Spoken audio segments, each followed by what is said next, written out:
parte mais nobre da natureza humana, porque essa é a parte indiscutível da natureza humana. Isto é, aquilo que todos temos em comum como espécie humana é aquilo que não é comum à espécie humana, mas sim é comum a uma série de espécies de animais que partilham connosco a Terra. Aliás, se quisermos, há uma passagem bíblica em que diz, não? Todos os animais vêm do pó e vão para o pó, todos bebem a mesma água, todos respiram o mesmo ar. É exatamente isso. Todos partilhamos o planeta. Depois também não podemos esquecer, quando falamos de família, há desde a teoria microscópica, aquela que tenta olhar para o cerne da família, até as chamadas teorias mesoscópicas que falam de relações familiares, da criação de elos sociais com base na família, até que finalmente teorias macroscópicas que tentam retirar ilações políticas do fenómeno da família. Comecemos pela ideia de nuclearidade, portanto, de núcleo ou de família nuclear. A antropologia diz-nos que o único núcleo natural é o núcleo mãe-filho. E, portanto, remete a posição do pai para a chamada aloparentalidade. Cá está uma expressão, um neologismo. A aloparentalidade é muito estudada em biologia. É, no fundo, aquela reação que os animais têm, por exemplo, os babuínos, as fêmeas babuínas, têm de tratar todas as crianças como se fossem suas. Para as protegerem. Isto é um chamado investimento genético. É um investimento genético. Porquê? Porque se as pessoas são consanguíneas, por exemplo, elas partilham entre elas genes. Portanto, o filho de um sobrinho. Já voltaremos a esta questão. Em todo caso, na tradição humana, na tradição cultural humana, a aloparentalidade do pai é muito especial. Porquê? Porque tradicionalmente se entendia que o pai era um veículo de legitimação sociológica, ou seja, registra-se em todas as observações, isto é universal, em todas as sociedades, registra-se que há uma legitimação da prole através da intervenção do pai. Ou seja, o reconhecimento de um pai legitima, sobretudo, o acesso aos dados patrimoniais que o pai dispõe. Portanto, a partilha patrimonial faz entre os filhos que o pai reconhece. E, portanto, essa legitimação é necessária e, portanto, há aqui uma dimensão que faz com que esta aloparentalidade, esta parentalidade, diríamos, mais convencional nos seus gestos protetores, tenha um outro alcance. A questão da nuclearidade ou da família nuclear depois também ganhou uma conotação histórica, que é de saber se ou não a família extensa estava a dar origem à família nuclear, à família minimalista. É, no fundo, uma tese que ficou muito célebre com Talcott Parsons, que é a ideia de que a família nuclear é aquela que tem uma mobilidade maior e, portanto, está mais disponível para formas de organização industrial e pós-industrial.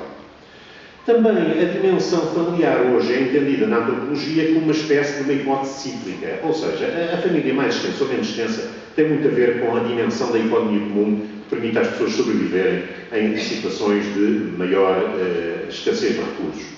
E, portanto, é um bocadinho como se dissesse, do ponto de vista antropológico, há a questão biológica da formação da família, mas em seu torno há não apenas a aloparentalidade, mas também uma clientela que poderíamos depois designar mais à frente como uma clientela, no fundo um núcleo doméstico, que muitas vezes é formado por pessoas que não têm relação genética, mas que tentam pôr em comum os seus recursos para tentarem sobreviver. E, portanto, em casos de pobreza ou em casos de crise económica extrema, muitas vezes a dimensão da família aumenta subitamente, porque as pessoas, pura e simplesmente, não têm recursos para manterem as famílias nucleares. É o caso, desgraçadamente, do Portugal atual, onde esses fenómenos, por exemplo, de filhos que compraram casa e agora têm que largar a casa e voltar para a casa dos pais. Isto é, hoje em dia, muito frequente e muito documentado.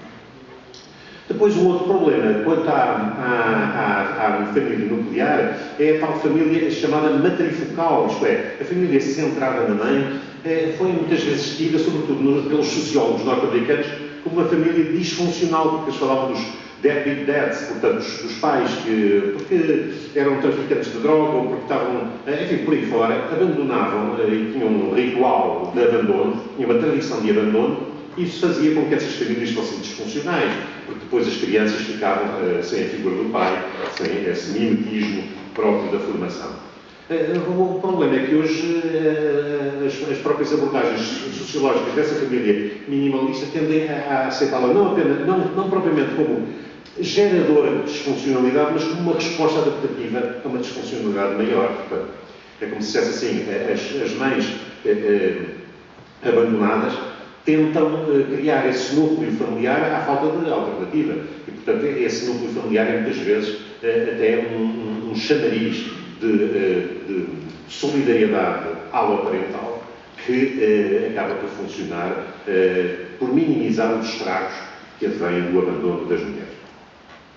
Uma outra questão que se põe quanto à família nuclear, a família, digamos assim, pai-mãe, é um preconceito androcêntrico, portanto, o preconceito que é denunciado pelos feministas.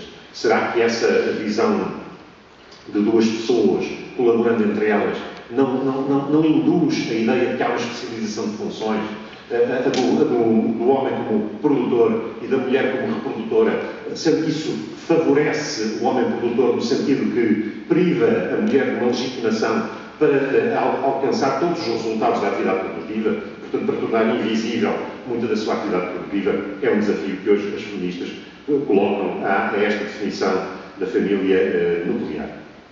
Depois, termino este slide com algumas tipologias matrimoniais que dispenso de enumerar, mas que, no fundo, dizem que hoje há muitos paradigmas que tentam encontrar formas dominantes, ou cânones dominantes, da organização intrafamiliar, mesmo em famílias nucleares. Quanto ao caráter nuclear da família, não é universal. Há casos muito raros de sociedades que sobrevivem sem famílias nucleares. São raríssimos. Eu encontrei aqui uma tribo chinesa na qual os progenitores não coabitam.